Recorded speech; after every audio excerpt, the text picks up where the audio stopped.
दोस्तों, जैसा कि हमने पिछले पार्ट में देखा था कि जो अहम होता है वो सीआईडी से बोल देता है कि वह लैपटॉप मेरे पास ही है। इसके बाद क्या होता है चलिए जानते हैं। उसके पहले मैं बता दूं, जिन लोगों ने हमारा पहले का एपिसोड नहीं देखा है वो हमारे चैनल पर जाकर पिछला एपिसोड देख सकते हैं। तो चलिए इस एपिसोड को स्टार्ट करते हैं। जब अहम सीआईडी से बोल देता है कि वह लैपटॉप मेरे पास नहीं है तो वह क्या करेगा। तो अहम अंदर ही अंदर डर रहा होता है और सीआईडी बोलती है कि अगर तुम्हारे पास वह लैपटॉप है तो हमें लाकर दे दो, ताकि हम जल्द से जल्द उन खतरनाक लोगों तक पहुंच सके। यह सुनकर अहम के दिल में एक डर सा बैठ जाता है और वह बोलता है कि आप लोग यही रुकिए, मैं बस थोड़ी देर में वह लैपटॉप लेकर आता हूँ।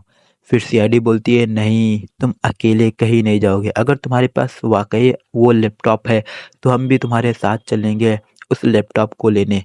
तो अहम बहुत ही ज़्यादा डर जाता है और वह सहम जाता है और फिर सोचता है कि अब मैं क्या बोलूँ। तब से गोपी बहू बोलती हैं कि देखिए एसीपी जी, अगर वो लैपटॉप अहम के पास है तभी तो वो बोल रहे हैं कि मैं आपको ला कर देता हूँ। अगर वह लैपटॉप अहम जी के पास नहीं होते तो वो आपसे झूठ थोड़ी बोलते कि मेरे पास है लैपटॉप। यह सुनकर सीआईडी बोलती है कि ठीक है, अगर तुम्हारे पास वह लैपटॉप वाकई है तो जाओ जल्दी से वह लैपटॉप लाकर मुझे दे दो। यह सुनकर अहम के दिल में थोड़ी सी सुकून की जगह होती है और वह थोड़ा सा मुस्कुराता है। फिर इसके बाद वह जल्दी से भागकर अपनी गाड़ी की तरफ जाता है और उसमें बैठकर अपने हैकर के पास निकल जाता है, जहाँ से उसने अपने सारे डॉक्यूमेंट को इरेज करवाए थे। रास्ते में जा रहा होता है अहम, तभी वह अपनी माँ को देखता है जिनके हाथ में अहम का लैपटॉप था। वह काफ़ी तेजी के साथ भाग रही होती है और एक काले कपड़े से अपना चेहरा ढकी हुई थी, लेकिन अहम ने उनको पहचान लिया था। उसके बाद जब अहम सोचता है कि माँ यहाँ क्या कर रही थी, तो वह सोचता है कि क्यों ना माँ का पीछा किया जाए, देखा जाए कि माँ कहाँ जा रही हैं। आखिर क्या है उस लैपटॉप में जो मेरी माँ इतनी चिंतित है और इतनी तेजी से भागी जा रही है और वह कहाँ जा रही है। यह सोचकर अहम अपनी माँ का पीछा करने लगता है। अपनी माँ का पीछा करते करते वह देखता है कि उसकी माँ एक गली में जा रही है जहाँ पर उसकी गाड़ी नहीं जा सकती थी।